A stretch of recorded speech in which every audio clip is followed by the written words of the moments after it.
un peu. Ah, c'est nouveau ça. Donc, on va reprendre le passage qu'on a lu la semaine dernière dans le Derech Hashem. La fin un petit peu, on va reprendre ça. J'aimerais approfondir un point qu'on a vu la semaine dernière. Donc, on a parlé, je ne sais pas si vous vous souvenez, du Nahama d'Ekisoufa, le pain de la honte. Alors, c'est une notion qui est très travaillée sur Rabbi Moshe Chaim Luzzatto. C'est connu, c'est-à-dire une des grandes notions que Rabbi Moshe Chaim Luzzatto nous a enseignées, c'est le Nahama d'Ekisoufa. D'ailleurs, j'avais discuté avec certaines personnes, il m'a dit moi, tous les enseignements de Rabbi Moshe Chaim Luzzatto, ça va, juste le Nahama d'Ekisoufa, j'ai du mal. Donc, le pain de la honte. Qu'est-ce que c'est que le pain de la honte? Alors, on va reprendre rapidement le texte qu'on a vu la semaine dernière dans le Derech Hashem. On va le retraduire rapidement et on va parler de ce point-là qui est en fait l'enseignement majeur de ce paragraphe. Donc, je partage mon écran.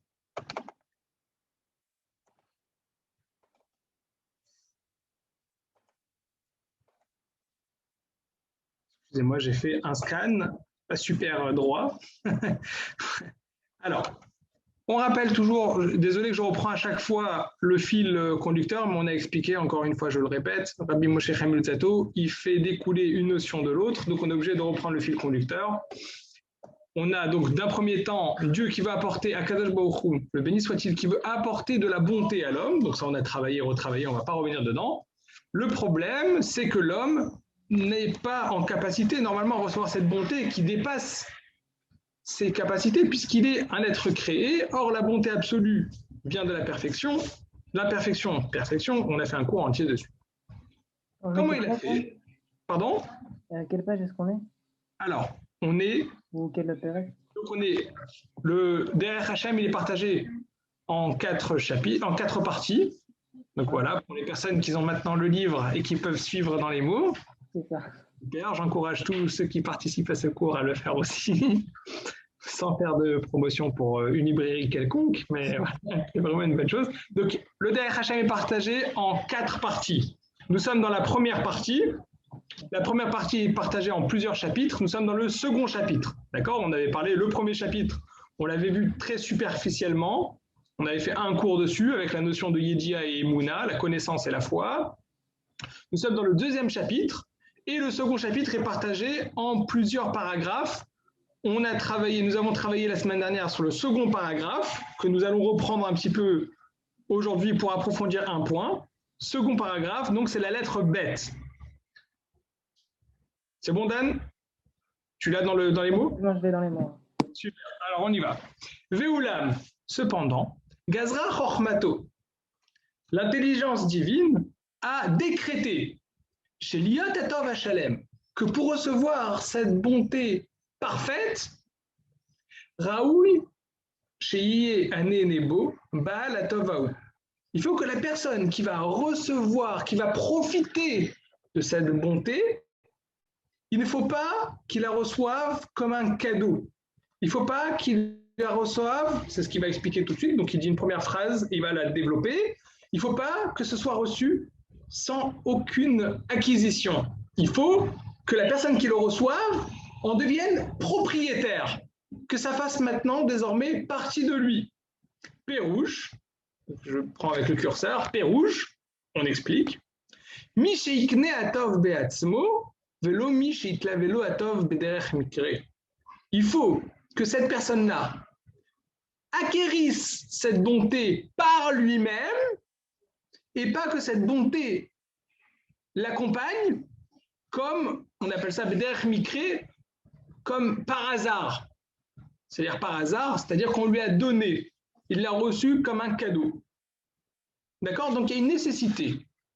Akadosh Baruch Hu, béni soit-il, dans la construction du monde, il a créé un monde où en réalité, la personne, l'être humain, donc l'homme qui va être placé dans cette création pour recevoir la bonté de Dieu, qui est l'existence même, qui est la raison même de l'existence du monde, il faut qu'il acquiert par ses propres moyens cette bonté. D'accord? Donc ça, c'est la particularité du paragraphe 2. On va voir dans le paragraphe 3, je mets en avant-première, le paragraphe 3, que cette bonté, en réalité, bien qu'il y ait une acquisition de l'homme, ça reste toujours l'influence de Dieu, puisqu'on a parlé dans le premier paragraphe que c'était possible seulement par la dvekut d'Akadosh Baruch Hu. C'est possible seulement par le lien qu'Akadosh Baruch Hu a donné cette possibilité aux hommes de se lier à lui. Donc là, c'est spécial. C'est-à-dire, d'un côté, c'est l'homme qui va l'acquérir par ses propres moyens, parce que c'est une nécessité pour arriver à cette écoute, pour arriver à cette bonté, il faut l'acquérir et pas qu'on nous le donne en cadeau. Cependant, on va voir dans le troisième paragraphe que ça reste toujours l'influence de Dieu. Donc c'est quand même un cadeau quelque part, mais finalement avec l'acquisition de l'homme. Donc ça, c'est la notion du second chapitre, du second paragraphe, excusez-moi, du second paragraphe. C'est cette nécessité-là que l'homme fasse l'effort, fasse l'acquisition par son investissement, par ses efforts, qu'il acquiert cette bonté, et pas que ce soit un cadeau. Contrairement, par exemple, aux malachim, les anges n'ont pas eu la bechira, ils n'ont pas eu le choix, et ils n'ont pas acquéri la spiritualité qu'ils ont, ils n'ont pas acquéri la perfection qu'ils ont. Pourquoi? Parce qu'il leur a été donné comme un cadeau. Contrairement à l'homme, donc c'est connu que l'homme qui se trouve dans ce monde-ci, bien qu'il se trouve dans un niveau inférieur au malach, à l'ange, en revanche, il se trouve dans un niveau, mais il a une force supérieure au malach. Ça, on va développer de toutes les manières dans les chapitres qui suivront. Le Ramchal en parlera du rapport entre l'homme et l'ange et tout ça. Mais pour le moment, ce qui est nécessaire, c'est que pour recevoir cette bonté, on ne la reçoit pas, il faut faire l'effort de l'acquérir. Donc ça, c'est la part de l'homme pour recevoir ce but ultime de la création du monde. Vétiré. Et tu peux voir, chez Zenikra, Ktsat Itdamut, c'est ce qu'on appelle un petit peu se ressembler. Bashiur Shefchar, dans la mesure du possible, El Shlemuto Idbarar Shemo, à la perfection du béni soit-il. Donc ça veut dire, c'est un petit peu délicat à expliquer. Dieu est parfait. Cette perfection inclut une bonté absolue. C'est la bonté de la perfection, qui sont en réalité deux notions qui sont liées l'une avec l'autre. La perfection est une bonté. On a parlé la semaine dernière et il y a 2 semaines du fait que la bonté, c'est-à-dire, on va parler en termes un petit peu grossiers, on va dire, c'est le kiff, le plaisir, le kiff. Alors, le kiff, le plaisir, ça peut être à différents niveaux. Il peut y avoir un kiff d'une bonne nourriture, il peut y avoir un kiff de choses matérielles, mais ça n'est que des illustrations en réalité de qu'est-ce que c'est qu'un bonheur, qu'est-ce que c'est que la bonté. Ça n'est que des bontés qui sont éphémères. Au moment de ce plaisir-là, nous avons un plaisir puissant, mais qui est éphémère. Donc ça nous permet d'avoir une conception de qu'est-ce que c'est qu'un plaisir. Donc c'est nécessaire, c'est très nécessaire, mais c'est très très limité. Dieu va apporter dans la création le plaisir absolu. C'est quoi ce plaisir absolu? C'est un plaisir éternel qui n'a plus de limite, puisque lui-même est sans limite, puisque sa bonté est sans limite, puisque sa perfection est justement perfection. Il veut l'apporter, mais Dieu n'a pas besoin qu'on le lui donne. C'est sa personne même qui est bonté, c'est sa personne même qui est perfection. Je répète les choses malgré le fait qu'on les a déjà dit, parce que plus on les répète, plus on avance étape après étape, plus elles deviennent plus claires. Une fois qu'on suit donc le développement au fil des semaines. C'est des notions qui reviennent, qui se définissent de plus en plus claires. Donc maintenant, nous, si nous voulons recevoir cette bonté dans cette perfection la plus possible, donc il dit dans la mesure du possible, Bashiur Shefchar, pour y arriver, il faut faire cet effort de l'acquérir. Pourquoi? Parce que Dieu, dans sa bonté et sa personne, c'est à l'intérieur de sa personne. De la même manière, l'homme qui va recevoir la bonté de Dieu, il faut que ce soit intérieur à lui, qu'il acquiert Parce que le béni soit-il est parfait. C'est-à-dire lui-même est parfait. Qu'est-ce que ça veut dire lui-même parfait? C'est-à-dire c'est sa personne qui est perfection. Vélo bémicré, personne ne lui a donné. C'est pas quelque chose qui a été reçu par hasard, c'est pas quelque chose qu'on lui a donné. Et là, mitzad habitat inyano, c'est pas la véracité de sa chose, c'est-à-dire il est perfection, il est tout spiritualité. Tout spiritualité, c'est bonté, c'est perfection. C'est de l'ordre de l'évidence qu'il est perfection. Et forcément, il n'y a pas de manque, il n'y a pas de... Puisqu'il est sans limite, il est éternel, il est l'essence même de l'existence. Comme on va voir peut-être la semaine prochaine, on va parler de Shoresh et Anaf. Il est la racine de toute chose, la racine de tout ce qui va découler dans le monde, c'est lui. Donc tout est en lui, tout est inclus dans lui. Seulement ça, cette perfection-là n'existe pas ailleurs que chez Dieu. Chez Yamitut, que son existence, son authenticité à Dieu, sa perfection oblige la perfection. C'est-à-dire son authenticité oblige la perfection et forcément est dénuée de manque, d'imperfection. Ah, les damot les ébémixat, mais pour ressembler le plus possible, je lis les remarques, le plaisir spirituel atteint par l'homme est-il absolu, surpasse-t-il les plaisirs perfection matérielle? C'est exactement ça, Yehoud. On a parlé de ta remarque, on en a parlé la semaine dernière et il y a 2 semaines. Tu as bien fait de me reprendre parce que je n'avais pas terminé mon explication, j'ai continué alors que j'aurais dû terminer. Oui, effectivement, parce que je parlais de plaisir matériel. Les plaisirs matériels sont des illustrations de qu'est-ce que peut être un plaisir. Mais un plaisir spirituel éternel, c'est un plaisir qui va effectivement surpasser tous les plaisirs matériels. Et c'est ce plaisir-là, on va le développer, comment on y arrive, pourquoi c'est un plaisir éternel, en se ressemblant à la perfection, en essayant de ressembler à la perfection de Dieu. Ça, ce plaisir-là, c'est le plaisir ultime. Mais c'est des choses, on peut même, quelque part, on peut même le ressentir en petite mesure. Une personne qui réfléchit à une idée, moi je donne un exemple, bon, personnellement, mon activité, c'est l'étude du Talmud.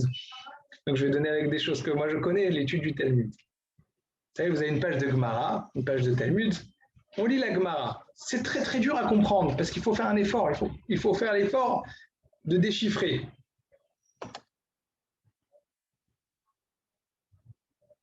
Oui, alors 2 secondes, je vais revenir à ta remarque, 2 secondes. Est-ce que le plaisir spirituel peut être atteint dans la matérialité? Le plaisir spirituel peut être atteint pas seulement dans la matérialité, mais forcément par la matérialité. C'est-à-dire, c'est justement en se surpassant de la matérialité, on va développer. 2 secondes, j'essaie de répondre juste par rapport à la première question. Et je garde le chat sur le côté. Alors, je donne un exemple. Quand on est là en train de développer une idée, on va dire, on va développer une idée. L'idée, c'est de l'ordre du spirituel, n'est-ce pas? L'idée, c'est pas matériel. Quelqu'un qui a enfin une bonne idée, qui développe, même dans l'art, parlons de l'art, une musique, il a réussi à exprimer une musique, il a réussi à exprimer un tableau.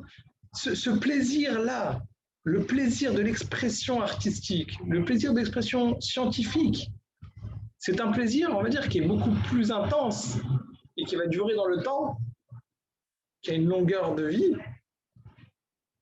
plus grande qu'un plaisir éphémère d'une bonne nourriture. Une bonne nourriture au moment de la consommation. J'ai du plaisir, c'est bon. Je me sens bien. Mais quelqu'un qui a réussi je ne sais pas, donnons les grandes théories philosophiques, c'est des choses qui transcendent les générations, qui peuvent transcender des années. Ça amène un plaisir qui surpasse le plaisir éphémère de la matérialité.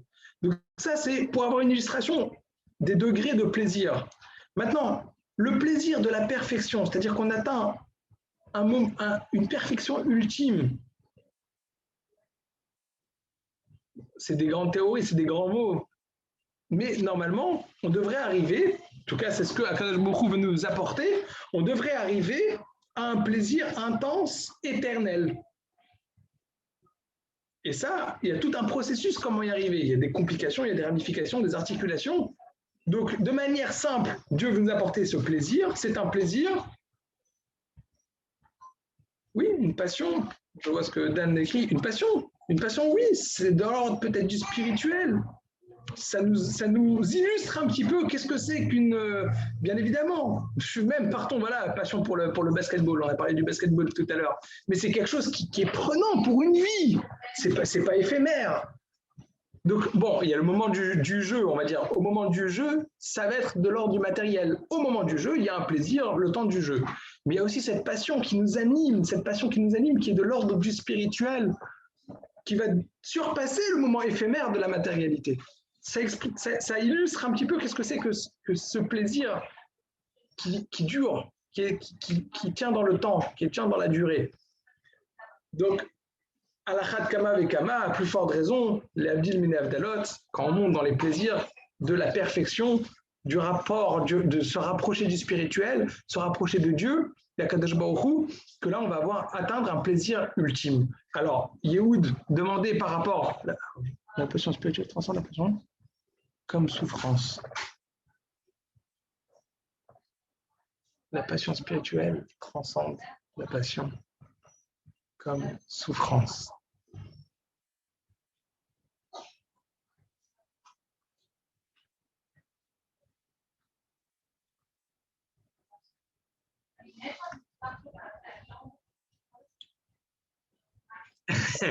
Tu me fais réfléchir là.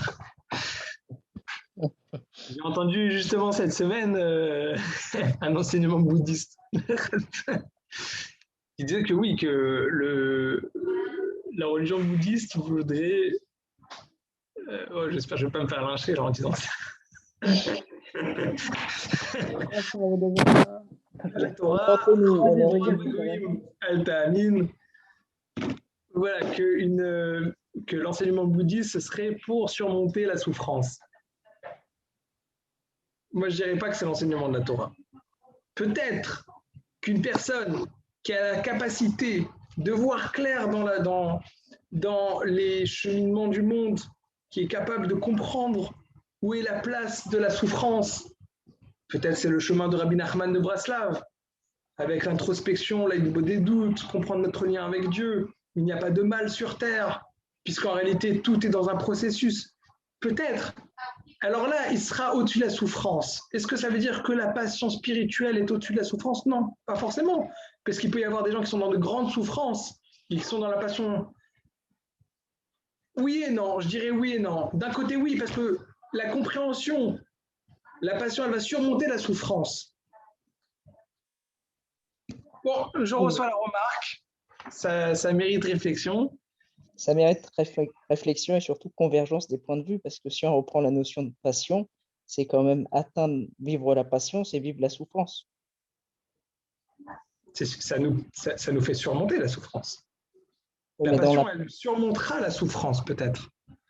Oui, mais dans le terme passion, en tant que tel, que ce soit tout type de passion, là, on est de l'ordre du spirituel. Donc, ça va galvaniser, dynamiser l'esprit ou l'être. C'est ça. Exactement. Ça, je pense, ça va un petit peu dans le chemin de Rabbi Nachman de Braslav. Il nous dit qu'en réalité, quand on est capable de comprendre chaque cheminement de chaque chose, sa place, où est-ce qu'elle est, il n'y a plus de mal, puisqu'en réalité, tout est dans le bon processus. Chaque chose, elle est tova. Oui, oui. Ça s'oppose fondamentalement même au concept bouddhiste que tu évoquais. Parce que là, c'est plutôt le détachement des plaisirs. J'ai rien dit.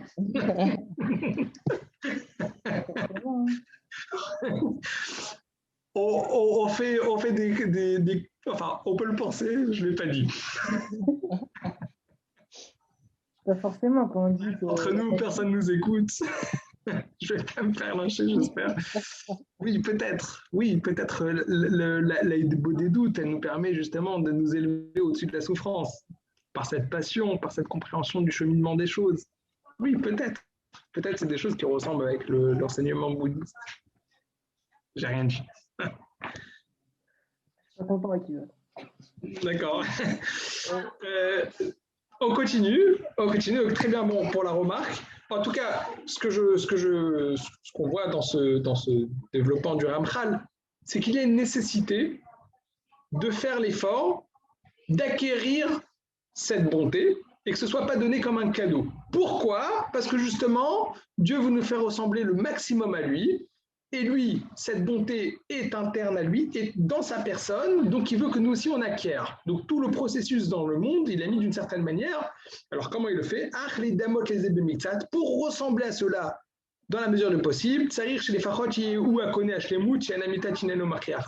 il faut l'acquérir. Il faudra pour cela qu'il surmonte ses chisronot, qu'il surmonte ses manques pour arriver à la shlemut, à la perfection. Donc, Ve'alken, c'est pourquoi Gazar, il a décrété, Vesider, il a ordonné, qu'il y ait dans le monde de la perfection et de l'imperfection, Vetibare Bria, et qu'il soit créé une créature, qui soit capable de voir, de choisir face à lui le bien ou le mal, donc la perfection ou l'imperfection. On va lui donner des outils pour surmonter le chisaron, surmonter l'imperfection et atteindre la perfection. Et donc là, ça pourra s'appeler Shenit Damta Bemashayef Charla Lebora, qui s'est ressemblé, que cette créature a essayé de ressembler le plus possible à son créateur. Et à ce moment-là, il sera capable, il sera en mesure de se lier à Dieu et de profiter de sa bonté. Donc, la semaine dernière, on a travaillé concrètement comment c'est possible que les deux notions soient équilibrées, la notion du mal, la notion du bien, donc le bon penchant et le mauvais penchant. On avait vu la Mishnah dans Pirkei Avot, qu'a priori, ils sont proposés à l'homme de manière complètement opposée. Donc d'un côté, le bien s'échappe de l'homme, il faut courir après pour l'attraper, tandis que le mal essaye d'avoir une emprise folle sur lui, essaye de l'attraper, donc c'est tout à fait opposé. On pourrait dire que normalement il faudrait que les deux soient dans le même niveau. On a ramené l'enseignement du Rav Shlomo Wolbe, qui nous expliquait qu'au contraire, pour que ce soit équilibré, il fallait forcément que le mal essaye d'avoir une emprise sur l'homme et que le bien se sauve, sinon tout le monde pencherait toujours vers le bien et ce ne serait pas du tout équilibré. Donc ça, c'est ce qu'on a enseigné la semaine dernière. Alors, il y a quelque chose qui est un petit peu difficile à comprendre, et c'est ça ce que j'aimerais travailler. Alors, je ne sais pas si on va y arriver jusqu'au bout, j'avais prévu tout un programme, mais des fois je vois un petit peu trop grand les choses. Je voulais travailler un passage du Mirtav Meliaou de Rav Eliaou Dessler, qui parlait de la notion de boucha, la notion de la honte.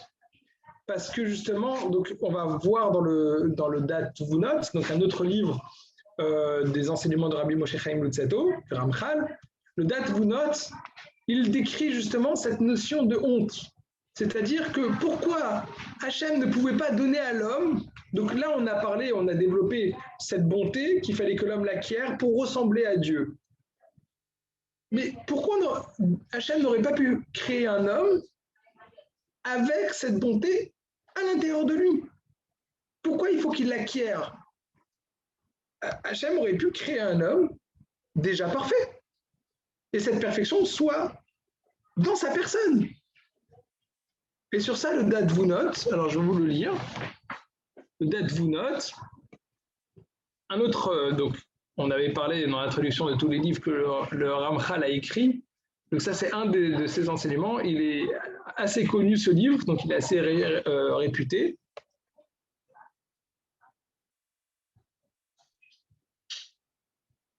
Oui, c'est ça. Alors, je lis la remarque de Yehoud. La notion du bien passe au-delà des lois naturelles, en surpassant sa propre nature imparfaite. C'est ça. Voilà, exactement. C'est-à-dire qu'on a une propre nature imparfaite et qui est mêlée, donc, c'est ce qu'il appelle les chisronotes. Les chisronotes sont liés, en fait, à la nature d'être créé. Une personne qui est créée, il devient forcément chasser, il devient forcément imparfait. Pourquoi? Parce qu'il devient il est plus l'essence, il est une dérivée, on va dire. Il est un être créé. Il va appeler ça le Ramchal dans ces termes. C'est le Hanaf et le Shoresh. Donc il y a la racine et il y a la branche. La racine est plus parfaite que la branche qui est imparfaite, qui découle du. Donc lorsque l'homme est créé, il est forcément imparfait, il est forcément un être créé. Et cette imperfection, il va falloir la surmonter pour arriver à la perfection.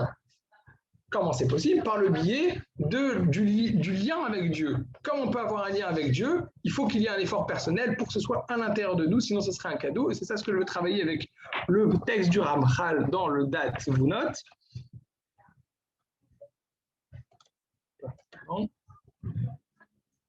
Alors, un homme qui atteint un certain niveau spirituel et a acquis un certain niveau de bonté peut en distribuer aux autres hommes, un grave ou un rabbi qui éveille les autres. Alors ça, c'est très important. Tu vas voir que ce que tu dis, Dan, c'est dans le passage justement qu'on va voir dans le Dat Vunot. Je l'ai déjà cité la semaine dernière et qui est en réalité le sujet du Ramchal pour expliquer le but ultime de la création du monde. C'est Michok Atov les Etiv.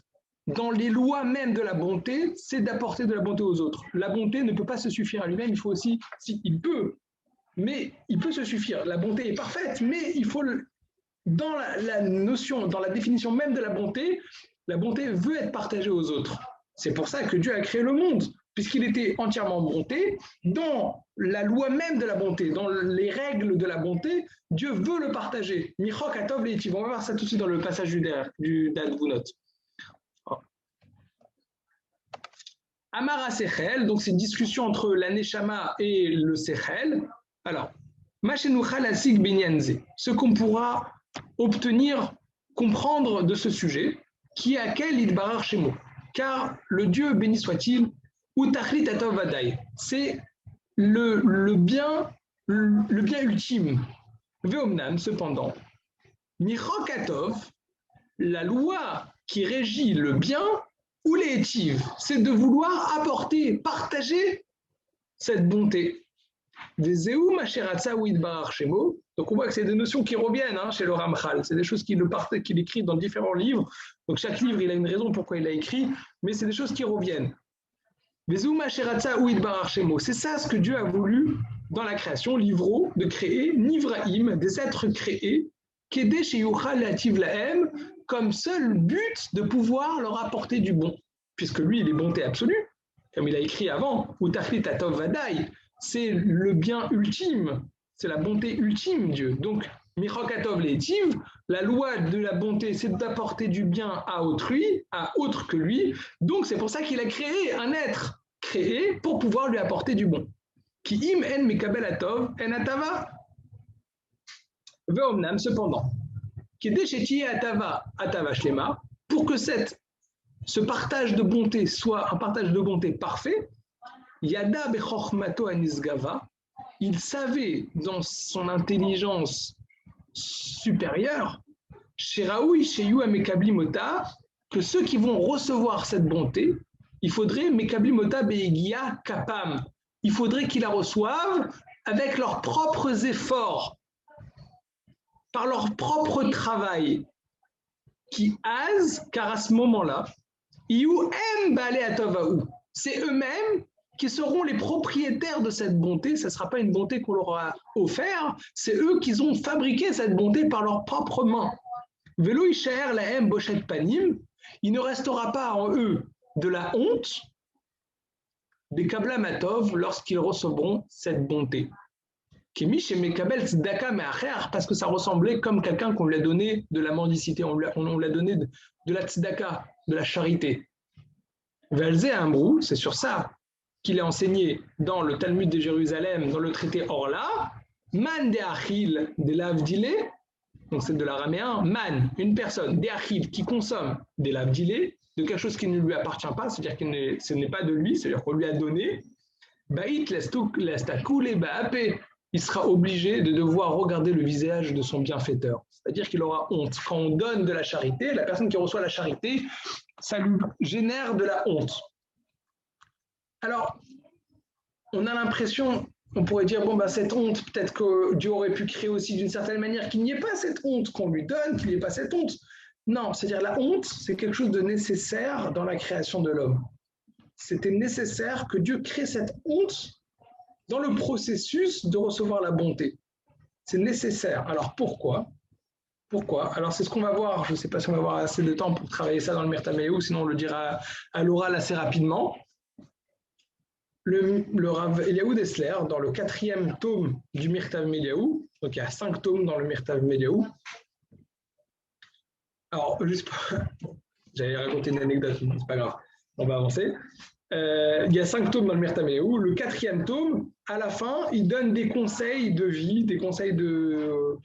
Voilà, et donc je vous ai scanné des passages. Voilà. Donc, il a écrit sur Chashivut Aergeshim Ativim. Donc, les hommes, chaque homme, il a naturellement, instinctivement, il a des sentiments, certains sentiments instinctifs. Alors, est-ce que ces sentiments instinctifs sont bien? Ils ne sont pas bien? Est-ce il faut les surmonter? Est-ce qu'il ne faut pas les surmonter? Donc, il va parler de ces sentiments-là. Il fait une liste de plusieurs sentiments. Et un des sujets qu'il va parler, c'est la honte naturelle. Il y a des personnes, naturellement, ils peuvent être timides, ils peuvent avoir de la honte. Alors, que faire de cette honte? Et justement, c'est ça ce qui m'intéresse par rapport à ce que le Derech Hashem et le Dat Vunot, donc les 2 livres de Rabbi Moshe Chaim Luzzatto, développent, cette nécessité-là d'avoir sa propre acquisition de la bonté de Dieu et de ne pas le recevoir comme un cadeau parce que ça générerait de la honte. Mais pourquoi? Pourquoi Dieu nous a créés avec cette honte? Il aurait pu nous créer, nous donner la bonté, qu'on soit des êtres parfaits et qu'on reçoive ça comme un cadeau et qu'on n'ait pas cette honte. Non, il y a cette nécessité de la honte. Alors c'est ça ce qu'on va voir dans le texte du Mirtav Meliaou, de Rav Eliaou Dessler. La nécessité de la honte, il va nous démontrer qu'en réalité, il y a quelque chose de positif dans ce sentiment naturel. Et c'est ça ce qu'on va essayer de lire ensemble. Alors, est-ce qu'il y a la page? Il n'y a pas la page. Donc, si vous voulez retrouver, oui. Donc, si vous voulez retrouver, c'est dans le 4e tome du Mirtav Meliaou, page 219. Alors, Yesh venidme lanu, shargasa shazu o acheret, shayechet, lechelek agufani shel chayenu. Il nous semblerait que certains sentiments qu'on pourrait éprouver relèveraient de la partie matérielle, la partie animale peut-être de notre vie. Venokan, en réalité c'est une erreur. Itachen, il semblerait, chez Mekora Amiti, que sa source véritable, ou Maruchaniut chez Banou, ce n'est pas quelque chose d'instinctif en réalité, du domaine de la corporalité, du domaine de notre instinct animal, mais en réalité, l'essence même de ces sentiments viennent au contraire de notre neshama, de notre âme, et qui relèverait de la force spirituelle qui est en nous. Et lorsqu'elle se dévoile à l'extérieur, le problème c'est qu'on ne se rend pas compte de sa source véritable à Amok Yoter qui aurait été beaucoup plus profond que ça. Ce n'est pas la corporalité, ce n'est pas l'instinct animal, c'est quelque chose de spirituel. Alors il va développer, il dit les machals par exemple, venons on donne un exemple, un premier exemple pour développer, il va donner après toutes sortes de sujets, mais pour avoir un exemple. Nafshenu tigal vetifral bedvarim ma'osim. On a une répulsion, on est écœuré, on a un dégoût pour les choses sales.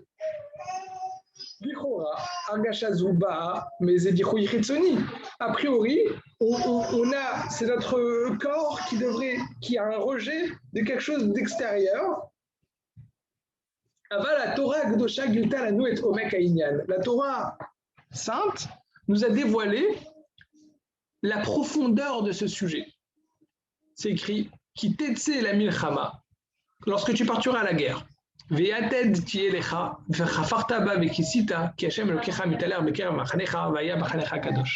c'est une obligation lorsque on part en guerre de faire attention, de prendre une pelle et d'aller faire ses besoins à l'extérieur du camp militaire, donc le camp de base, la base militaire où on se trouve, on a planté les tentes. Et il faut faire attention de sortir du camp pour aller faire ses besoins et recouvrir ses besoins. Pourquoi? La Torah nous enseigne. Pourquoi on ne peut pas faire les besoins à l'intérieur du campement. On pourrait dire, bon, bah, on est en guerre, on est en mode camping, on va partir, c'est pas très grave. Non. Pourquoi? Dieu est dans notre sein. Hachem est avec nous à l'intérieur du campement, c'est pourquoi il faut faire attention de ne pas faire ses besoins à l'intérieur. Vaya Machanecha Kadosh, et son campement restera saint. Bon, il va développer, donc ça veut dire qu'il y a ce rejet-là de la saleté à quelque chose de spirituel, puisque justement, c'est antithétique avec la présence de Dieu, avec la Shrina. Or, pour partir à la guerre, on a besoin de cette Shrina. Dieu est parmi nous, donc ce rejet-là de la saleté, c'est quelque chose qui vient en réalité de notre côté spirituel. Il va développer, il explique, mais ce qui m'intéresse moi, c'est pour arriver à la partie sur la boucha. Donc, il fait donc une liste de plein de sentiments naturels qu'on peut avoir, et voilà, la boucha. La boucha, donc c'est la honte. Alors, c'est très important. Vechen ergash aboucha. Ce sentiment-là, on a de la honte. Shorsho ou dvekut pnimit el maala ruchanit.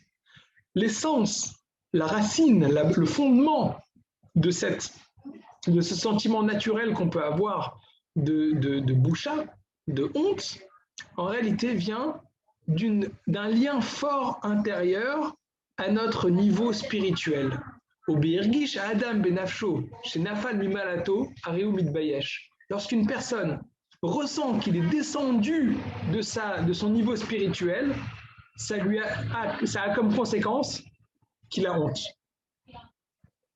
Vele faire, et au contraire, mi chez Sholetet bo midata azut, quelqu'un que l'effronterie a une emprise sur lui, ou mitzro nechusha chez nomit be'esh merato, une personne qui n'a pas honte des autres hommes, il n'a aucune honte, zeleod rachmana litzan, ça montre chez bepnimiuto dvukal et tuma que son intérieur est entièrement lié à l'impureté. Zéou machekatav besefer malat amidot, donc il y a un livre qui s'appelle Malat Amidot, je ne sais plus comment il s'appelle, quelqu'un qui était un roufé, un médecin qui a écrit Malat Amidot, les niveaux des caractères, chez Midat Azout, que le caractère de l'effronterie, Issaïf Mavodazara, c'est une dérivée de l'idolâtrie. Les sages nous ont dit d'ailleurs dans la Gemara, chez Mimidot Israël, on connaît, il y a 3 signes qui montrent qu'on est de l'appartenance du peuple juif, 3 midot, 3 caractères, c'est Baishanim, Rachmanim, Gomle Chassadim. Alors, Yehoud, par contre, je n'ai pas compris la question. Tu peux même ouvrir le micro si tu veux l'expliquer. Je n'ai pas tout à fait compris la question. Juste par rapport au livre que tu viens de dire, les niveaux de caractère, c'est pas Vidal? Ah, Raphaël Vital? Oui. Non, je ne crois pas que c'est Raphaël Vital. Je chercherai, je te remercie, je ne veux pas te couper. Ouais. Non, je ne crois pas que c'est Raphaël Vital. Alors, il y a 3 signes qui sont distinctifs du peuple juif. Rachmanim, ils sont miséricordieux. Baishanim, ils ont honte. Vegom les chassadim, ils sont généreux. C'est les 3 signes qui caractérisent le peuple juif. Et donc, parmi ces 3 signes, il y a la boucha, la honte. Ça fait partie du caractère significatif du peuple juif. Aïnou, c'est-à-dire, chez Afilou Imem Chotim, que même lorsqu'ils ont fait une faute, lorsqu'ils ont fait une faute, ils ne s'éloignent pas de la sainteté complètement. Valze Moré Aboucha, c'est ça justement ce que vient exprimer la honte. Qu'est-ce que ça veut dire? Une personne fait une faute, il a honte. Il a honte d'avoir fait cette faute. Il pourrait se dire, bon, ben, j'ai fait une faute, je m'en fous. Non, il a honte. C'est dans le caractère d'un juif, un juif a honte. Alors, cette honte-là, ça montre, il explique, le Rav Mirtal Meliaou, le Rav Dessler, explique que ça montre que son intériorité est liée à la sainteté. C'est pour ça que Dieu pardonne facilement au peuple juif leurs fautes. Lorsqu'une personne, un homme, a honte de son comportement, de son propre comportement, c'est pas d'une autre personne qu'il a honte, il a honte de sa propre personne. Aré Bouchato Baham au mec libo. Cette honte vient de la profondeur de son cœur, El Derech Haemet, parce qu'il veut se diriger vers le Emet, vers la vérité, va Boucha Vani Mitachadim, et donc sa personnalité, son intériorité, le Hani, donc c'est l'intériorité, et la honte se lient ensemble et ne font plus qu'un. Hachekovar d'Avoukou les Gamri la Gdusha, jusqu'à qu'il est complètement lié à la sainteté, ou Mimeile, et de manière automatique, Nimchelu Kolavonotav, ses fautes sont pardonnées, Kamram Zal, comme nos sages nous enseignent, Avar Avera ou Midbeheshba, si une personne a fait une faute et directement il a honte de cette faute, Mochalim Lo al Kolavonotav, alors il y a un pardon qui se fait.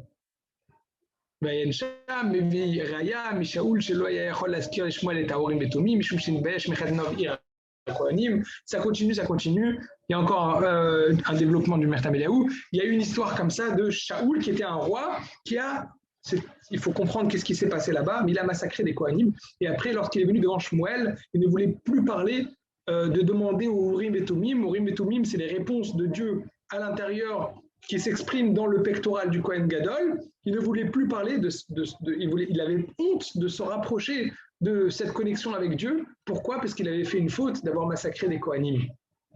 Donc on voit que cette honte nous exprime un éloignement de Dieu.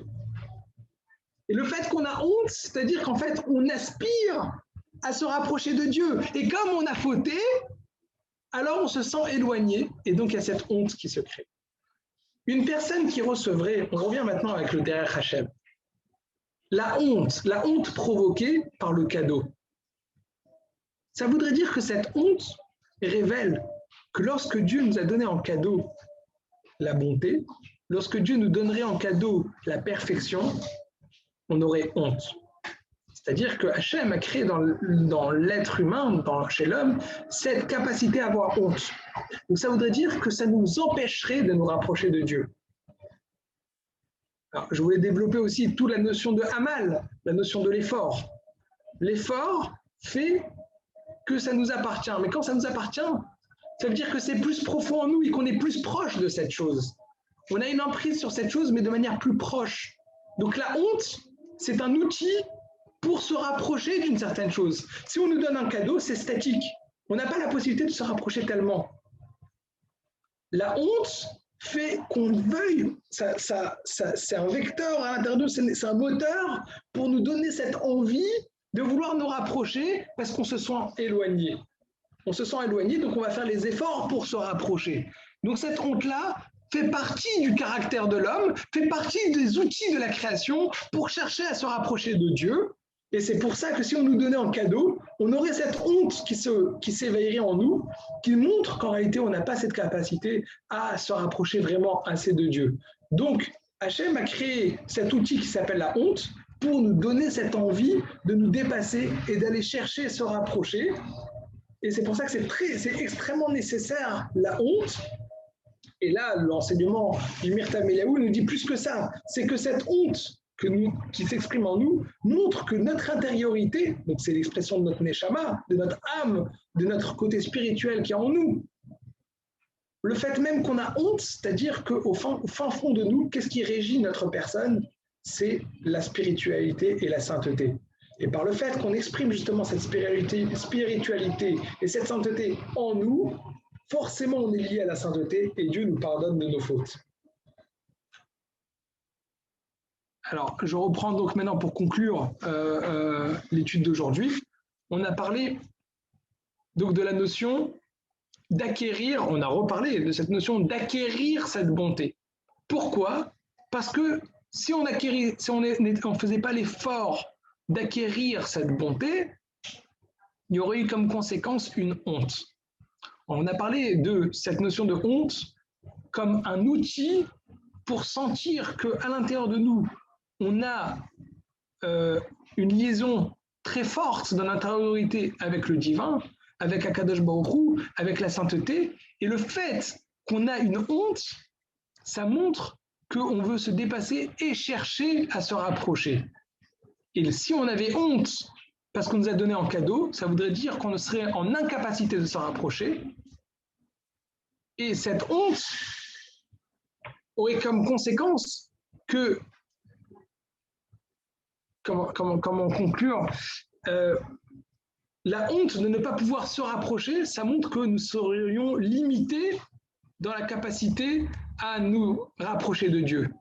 C'est ça ce que ça exprimerait. Donc ça veut dire que nous donner en cadeau, ça nous empêcherait de nous rapprocher réellement de Dieu. Ce serait un pas vers Dieu, un pas vers la perfection, un pas vers l'acquisition de cette bonté, mais pas complètement. Il y aurait encore un écueil, il y aurait encore un manque à cette perfection. C'est pourquoi Dieu a créé, Akadosh Baruch Hu a créé dans le monde tout un système pour que nous fassions des efforts et acquérir de nos propres mains et construire nous-mêmes à l'intérieur de nous cette bonté pour ne pas qu'on ait honte. Et donc, pour ne pas qu'on ait honte, ça voudrait dire qu'on serait réellement proche de Dieu.